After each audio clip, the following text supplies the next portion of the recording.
자, 올해는 영어를 좀 써봤습니다. 저 영어 쓰는 걸 별로 좋아하진 않는데 제가 이 단어를 되게 좋아해요. 다이나믹 웨이브라고 하는 단어를. 저도 청년 때에 저희 교회 슬로건이었어요. 젊은이 부서라고 하는 대학부와 청년부가 합쳐진 젊은이 부서라고 하는 이제 사역팀 이 목사님들이 계셨는데 거기서 젊은이 부서가 올해는 다이나믹 웨이브로 나가자라고 했던 슬로건이거든요. 그때 저는 별로 슬로건들을 별로 좋아하지 않아요. 그냥 그런가 보다라고 했는데 이 다이나믹 웨이브라고 하는 이 슬로건을 보고 뭔가 이 팍 와닿는 그게 있었거든요. 그래서 올해를 준비하면서 우리 청년부에게 좀 어떤 도전이 되면 좋을까라고 묵상을 하다가 다이나믹 웨이브라고 하는 단어가 딱 올라왔어요. 그래서 이 단어를 가지고 올해 우리가 살아가게 될 텐데 작년에 우리는 하나님의 성품을 배웠어요. 그렇죠? 하나님의 성품을 배웠고 그 성품대로 살아가야 되는 자들이 되었단 말이죠. 그럼 그 삶은 어떠해야 되냐라고 했었을 때 답을 내려주는 게 오늘 슬로건이에요. 다이나믹 웨이브예요. 역동적으로 사셔야 돼요. 다이내믹 웨이브 저는 어떻게 좀 해석을 하면 역동적인 물결, 역동적인 흐름이라는 것으로 저는 해석을 합니다. 그래서 그리스도인들은 당연히 역동적이어야 돼요. 우리가 작년에 12월 달에 소망이라고 하는 파트를 하면서 소망은 역동성을 가져다 준다라는 것을 제가 이야기했습니다. 소망이라고 하는 것은 그리스도인이 갖고 있는 소망이라고 하는 것은 그리스도인들의 삶의 역동성을 불어넣어줘요. 그래서 그리스도인들은 절대적으로 역동적으로 살아요. 이건 너무나 당연한 디폴트예요. 기본값이에요. 그리스도인임에도 불구하고 메가리가 없다? 그리스도인임에도 불구하고 이 세상에서 아무런 쓸모가 없는 것처럼 보인다? 그건 그리스도인이 아닐 가능성이 높아요. 왜? 성경에서 이야기하는 그리스도인들은 소망이 있는 자이고 그 소망은 그 삶의 역동성을 불어넣어 주기 때문에 그렇습니다. 그래서 올 한 해 우리는 이 역동성에 대해서 계속적으로 이야기를 나눠보려고 해요. 그래서 오늘 이 주제 말씀을 가지고 제가 생각한 우리 청년부가 가져가야 될 역동성에 대해서 세 가지 정도로 한번 이야기를 추려보려고 합니다. 첫 번째는 뭐냐면 예배의 역동성이에요. 예배의 역동성. 너무 기본적인 내용이라 여러분들 고개를 끄덕이실 거예요. 아, 또 저 소리 하겠구나. 4년 내내 저 소리 하고 있는구나. 네, 맞습니다. 4년 내내 이 소리 하는 거예요. 4년 내내 저는 예배에 대해서 가르쳤는데 첫 번째, 늦지 마세요. 4년 내내 하는 말입니다. 늦지 마세요. 예배의 역동성을 여러분들이 회복하기 위해선 여러분은 절대적으로 예배 늦을 수가 없어요. 명심하셔야 됩니다. 우리 예배 시간은 언제죠? 몇 시죠? 12시 45분이에요. 그 말이 뭐냐면 12시 45분에 와야 된다? 아니요. 12시 40분까지 오셔야 돼요. 늦어도. 그래야 여러분들이 한 주간 여러분들이 어떻게 살았는가를 단 5분이라도 하나님께 아뢰죠. 그리고 나서 하나님 앞에 예배하는 거예요. 헐레벌떡 와서 앉아서 찬양한다? 아니요. 예배 먼저 틀어진 거예요. 첫 단추부터 잘못 깬 거예요. 예배의 역동성을 회복하기 위해선 절대 예배 늦으시면 안 됩니다. 절대예요. 여러분들 예배 늦는 거 습관이에요. 습관. 이거 얘기하면서 늘 제가 하는 말이 있는데 여러분들 면접 보러 갈 때 혹시 지각하세요? 07년생들 면접 보러 갈 때 지각하니? 안 하지. 왜 안 해? 떨어지니까. 그치? 뭐 예배 늦는다고 구원에 탈락한다 이런 얘기는 하지 않습니다. 왜냐면 그거는 다른 내용이니까요. 하지만 하나님 앞에 예배하는 그 시간에 내가 늦는다? 아니요. 하나님 앞에 예배하는 그 시간에 나 따위가 늦을 수가 없어요. 정말입니다. 하나님을 예배하는 그 시간에는 절대 늦지 마세요. 하나님을 만나는 시간에 절대 늦지 마세요. 왜 하나님을 기다리게 하죠? 아니요. 우린 하나님을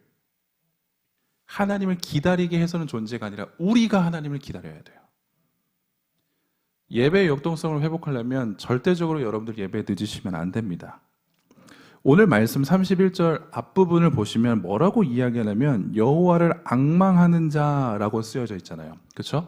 근데 이건 표준 새 번역으로 번역을 해보면 어떻게 이야기하냐면 오직 주를 소망으로 삼는 사람은 이라고 시작해요.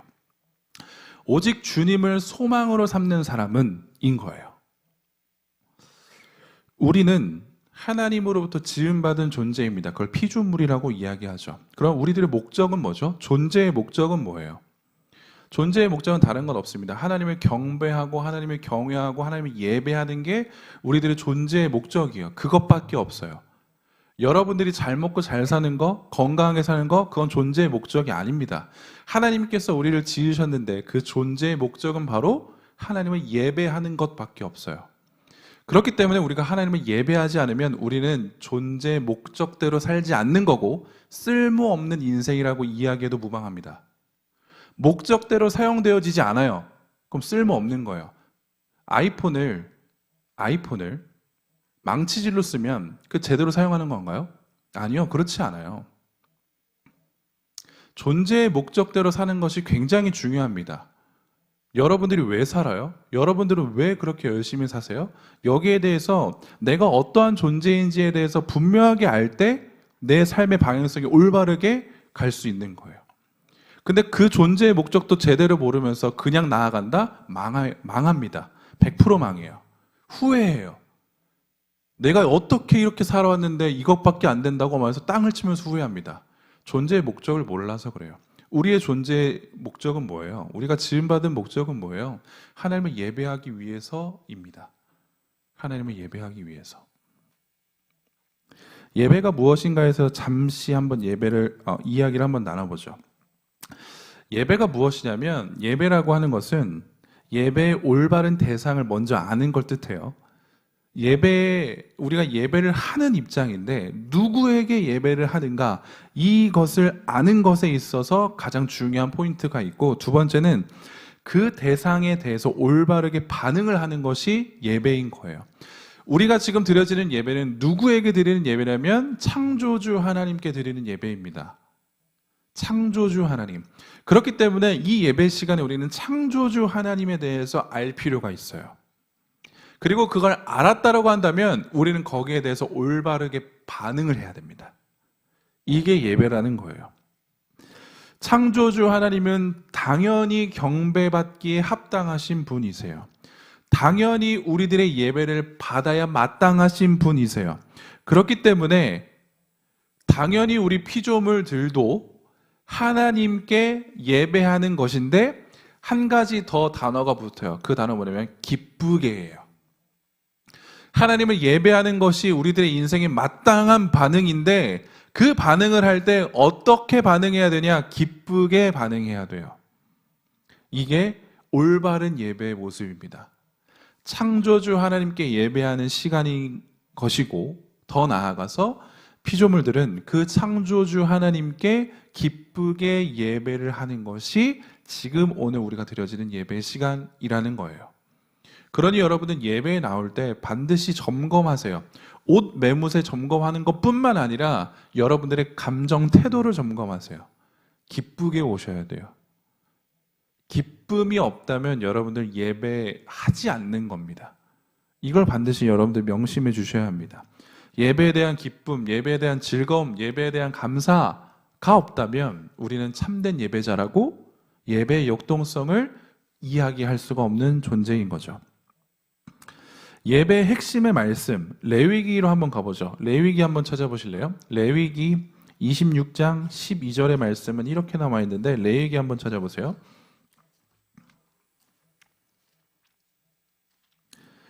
레위기 26장 12절.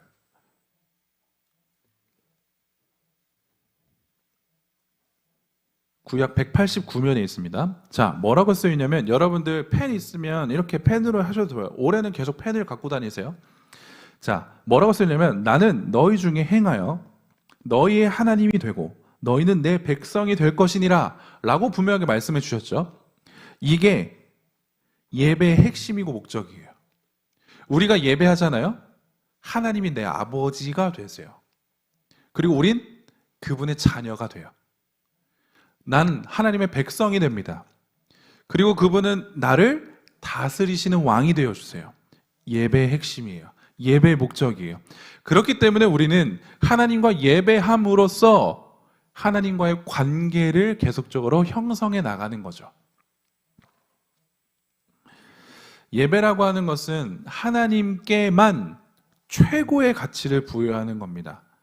가치 전쟁, 가치 싸움이라는 말을 저는 종종 쓰긴 하는데, 지금 우리가 살아가는 이 시대는 가치 전쟁의 시대거든요.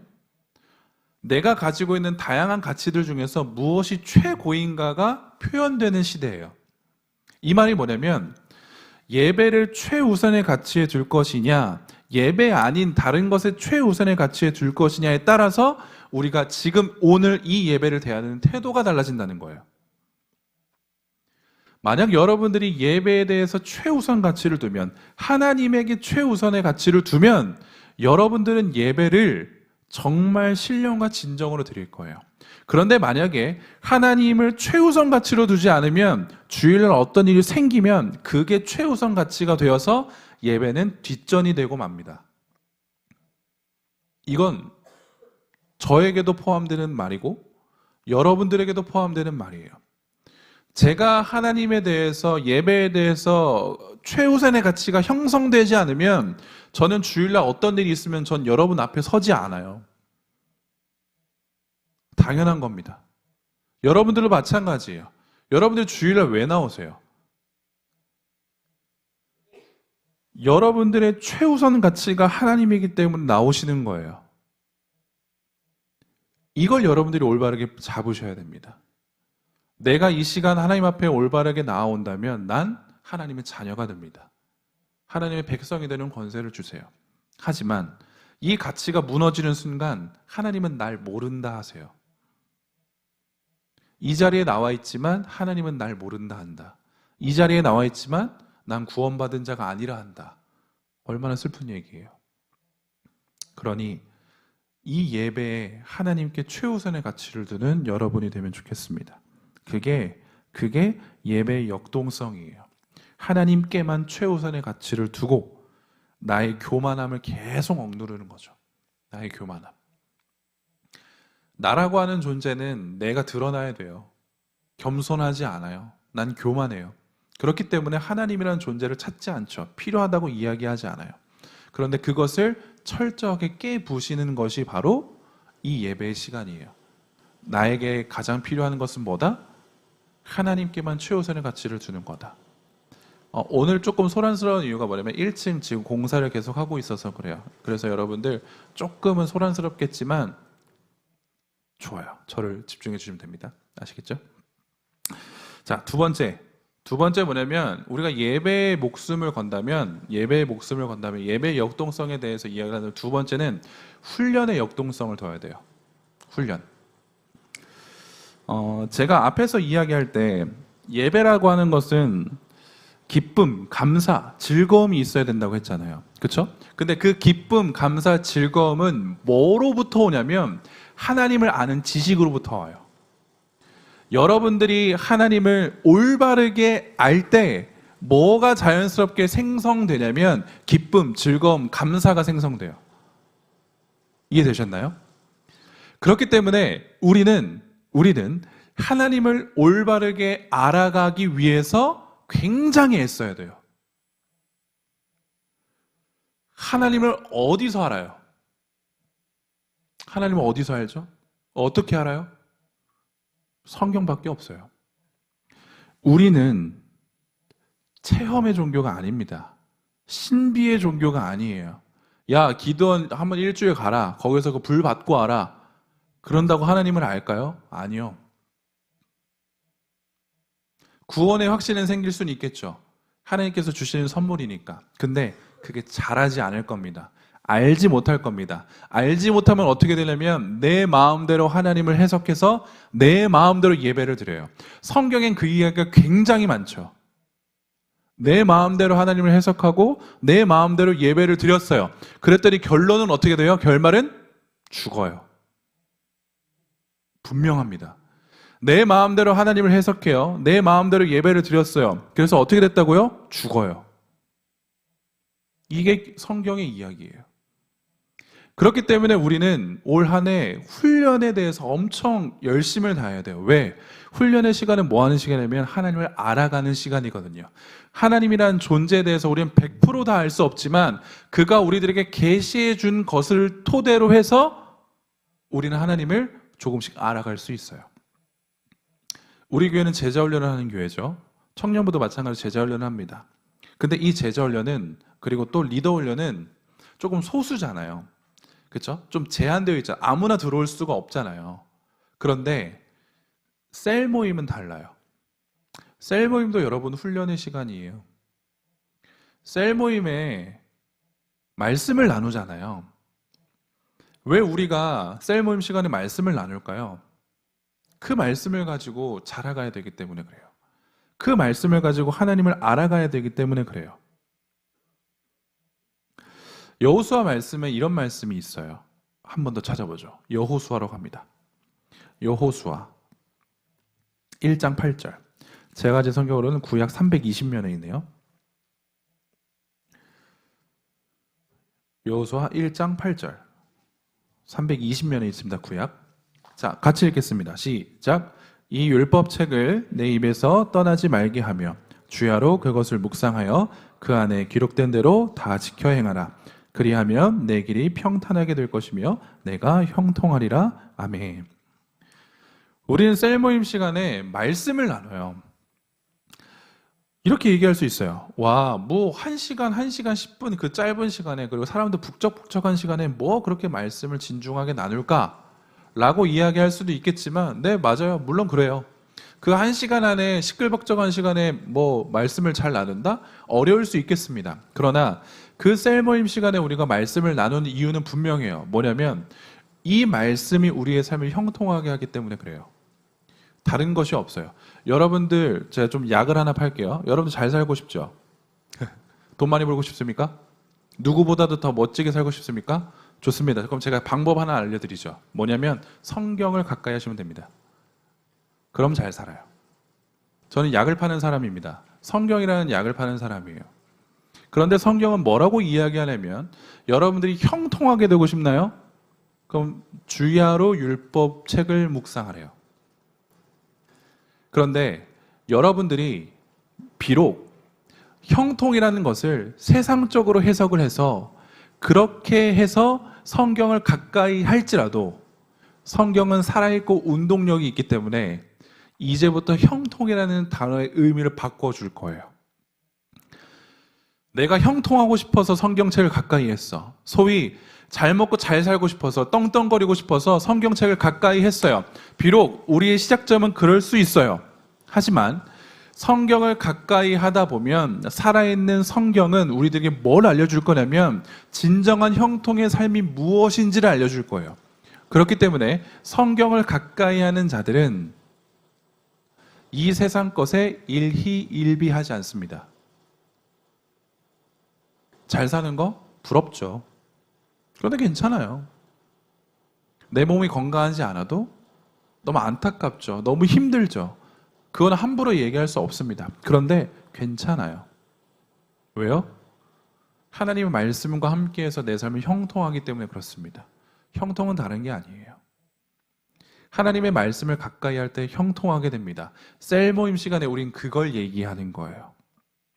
이번 한 주 살아갔잖아요.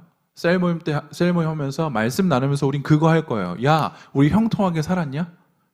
그 형통하게 사는 진짜 힘들었지. 야, 격려해줘. 너 진짜 대단하다. 그 말씀 지키느라 이것까지 했다고? 근데 난 그거 실패했는데. 아니야, 괜찮아. 같이 할 수 있어. 한 번 더 도전하면 되지. 이거 하는 거예요. 그런데 셀 모임 와서, 야, 또 어떤 상사가, 어떤 선배가 알바 갔는데 뭐 했는데 거기서 뭐 했다더라. 그 얘기 왜 합니까? 그거 하려고 셀 모임 하는 거 아니에요. 그러니 셀장들이요, 잘 들으십시오. 2월 달부터 진행되는 셀 모임 때 허튼 소리 하지 마세요. 허튼 소리 하지 마십시오. 허튼 소리를 안 하려면 뭘 해야 되냐면 말씀을 정말 연구하셔야 돼요.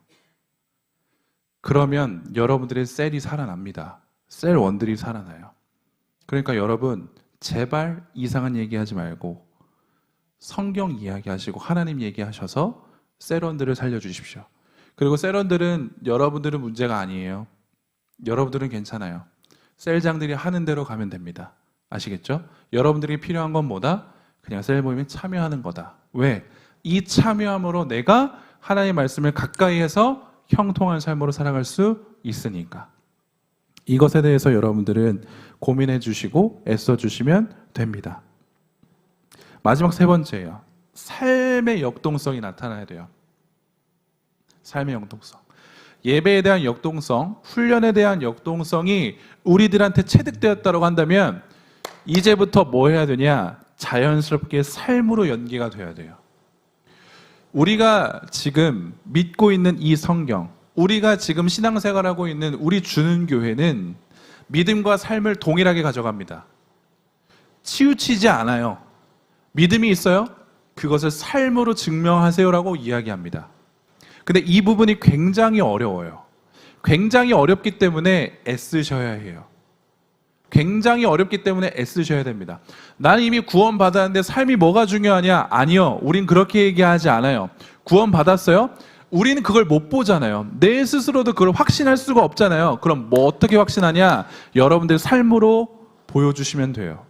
여러분들 말의 변화, 행동의 변화로 여러분들 믿음을 증명하시면 돼요.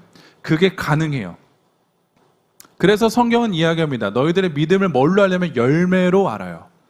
여러분들이 맺고 있는 열매로 안다고요. 여러분들의 삶을 통해서 안다고요. 그래서 여러분들 조심히 사셔야 돼요. 그래서 여러분들 잘 사셔야 돼요. 왜? 다른 누군가가 여러분들의 삶을 보고 실족합니다. 믿음 있는 줄 알았는데 뭐야? 믿음 있는 척 하더니 뭐야? 이렇게 되는 순간 이 사람은 뭐라고 생각하냐면 믿음 별거 없구만, 복음 별거 없구만, 예수 별거 없구만 이라고 생각해요. 그래서 성경에 뭐라고 써있냐면 야, 내가 그 한 영혼을 어떻게 구원했는데 너 따위가 그 영혼을 실족시키냐는 거예요. 기억하십시오. 여러분들의 삶을 통해서 누군가 실족하잖아요? 그럼 하나님 앞에 반대로 서 있는 사람이 바로 나예요. 여러분들은 혼자 신앙생활 잘한다고요? 아니요. 나 혼자만 예수 잘 믿으면 된다고요? 아니요. 여러분들이 삶으로 증명하셔야 돼요. 그래서 우리는 어려워요. 그런데 성경은 분명히 이야기해 줍니다. 그렇게 살아가려고 내가 의지하고 작정하면 성령 하나님이 도와주세요. 그래서 우리가 이야기하는 성화의 이 삶은 성령 하나님이 함께 하십니다. 그래서 우리는 성화의 삶을 날마다 어렵지만 살아갈 수 있는 거예요. 제가 청년들 이렇게 기도회를 한다거나 뭐 청년부에 대해서 기도할 때 반드시 이 문장을 좀 쓰려고 해요. 뭐냐면 이 시대의 대안이 되는 청년들, 이 시대의 대안이 되는 그리스도인들이라고 하는 단어를 쓰려고 해요. 여러분들이 이 시대의 대안이 되지 않으면 세상은 희망이 없어요. 믿는 자들이, 그리스도인들이 이 시대의 대안이 안 되면 기독교는 필요 없어요.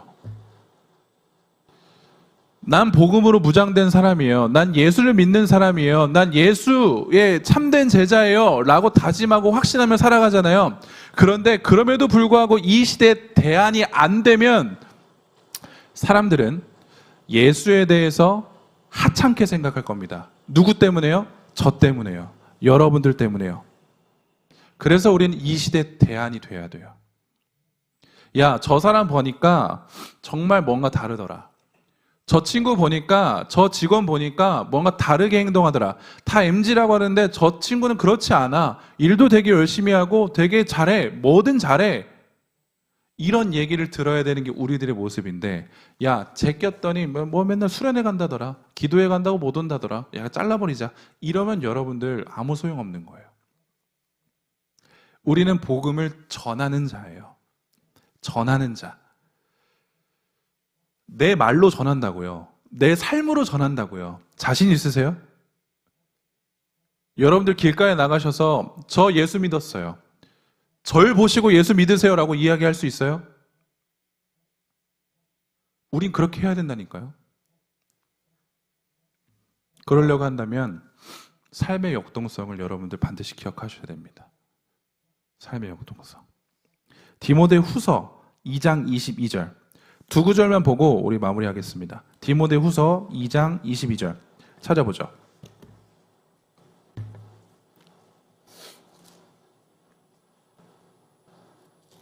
디모데후서 2장 22절. 이것도 여러분들 체크해 주시면 좋아요. 자, 뭐라고 나와 있냐? 같이 읽겠습니다. 시작. 또한 너는 청년의 정욕을 피하고 주를 깨끗게 한 마음으로 부르는 자들과 함께 의와 믿음과 사랑과 화평을 따르라 라고 성경은 이야기하죠. 그리고 우리가 잘 아는 로마서 12장에서 뭐라고 이야기하냐? 이건 제가 읽어드릴게요. 너희는 이 세대를 본받지 말고 오직 마음을 새롭게 함으로 변화를 받아 하나님의 선하시고 기뻐하시고 온전하신 뜻이 무엇인지를 분별하래요. 우리가 해야 될 건 이겁니다. 분별하는 거예요. 하나님이 뭘 기뻐하시는가, 하나님이 내 인생에 뭘 원하시는가를 분별하는 게 우리들의 몫이에요. 그렇기 때문에 우린 이 나에게 주어질 삶의 영역에 있어서도 올바르게 하나님 원하시는 삶을 살아갈 수 있어야 한다는 겁니다. 그래서 우리 뭐 할 거냐면 내년에 달에 한 번은 노방 정도로 나갑니다. 달에 한 번. 날짜는 이제 저희가 이제 조합을 할 거예요. 이게 할 건데 달에 한 번 우리는 노방 전도로 나갈 거예요. 그래서 저희가 청년부 이렇게 노방 전도지도 만들고 그래서 그들에게 전도할 겁니다. 그리고 또 하나 뭐 할 거냐면 새생명 축제를 할 건데 한 번 하려고 생각하고 있어요. 근데 그 한 번은 아마 하반기가 될 거예요. 그런데 그 하반기에 하는 새생명 축제를 위해서 우린 지금부터 한 영혼을 작정하고 기도할 거예요. 그래서 여러분들 1월 한 달 동안 뭘 하셔야 되냐면 내가 올 한 해 꼭 이 한 명은 전도하겠다라고 하는 그 영혼을 반드시 생각해 오셔야 돼요. 그래서 2월 달 저희가 용지를 나눠드릴 거예요. 그래서 그 영혼을 위해 올해 계속 기도할 겁니다. 새생명 축제 될 때까지. 그래서 여러분들 올해 그 친구를 꼭 데려오셔야 돼요. 기도하고 여러분들의 삶의 모습으로 보여주고 그러면서 그 친구에게 계속적으로 내가 달라진 모습을 보여주면 그 친구는 당연히 반응할 수밖에 없어요. 그러면 그때 여러분들 소개해 주시면 됩니다. 복음을요, 예수를요, 교회를요. 그리고 그분을 데려오셔서 이 공동체에 함께 참여시키시면 돼요. 우린 그거 할 거예요. 삶의 역동성을 위해서 한 달에 한 번씩 나갈 겁니다. 그리고 우리는 그 영혼을 위해서 올 한 해 계속 기도할 거예요. 이것에 여러분들이 동참해 주시기를 부탁을 드립니다. 우리 교회, 우리 청년부에 교회도 비전 선언문이 있지만 우리 교회, 우리 부서에도 비전 선언문이 있어요. 아셨나요? 주보를 열면 우리 가운데 주보란에 이제 비전 선언문이 있거든요. 우리 청년부. 제가 오늘 이야기한 이 세 가지 역동성이 다 들어가 있어요. 들어보세요. 청년의 때에 하나님을 경외하는 거룩한 예배자가 되어 이 시대를 역행하는 예수님의 신실한 제자 되기 위해 하나님의 말씀으로 훈련받아 예수 그리스도를 알지 못하는 자들에게 천국의 확신을 전하는 복음 전도자의 삶을 살아간다. 그래서 우리는 올해 매 주일마다 이 비전 선언문을 선포하고 예배할 겁니다. 왜요? 이 세 가지 역동성을 기억하시라고요. 예배에 대한 역동성, 훈련에 대한 역동성, 삶에 대한 역동성. 이 역동성이 없으면 우리 그리스도인이 아니에요. 그러니까 우리 이 역동성을 끝까지 올 한 해 끝까지 가져갈 수 있도록 여러분들 스스로도 그리고 공동체적으로도 같이 기도하며 나아가면 좋겠습니다.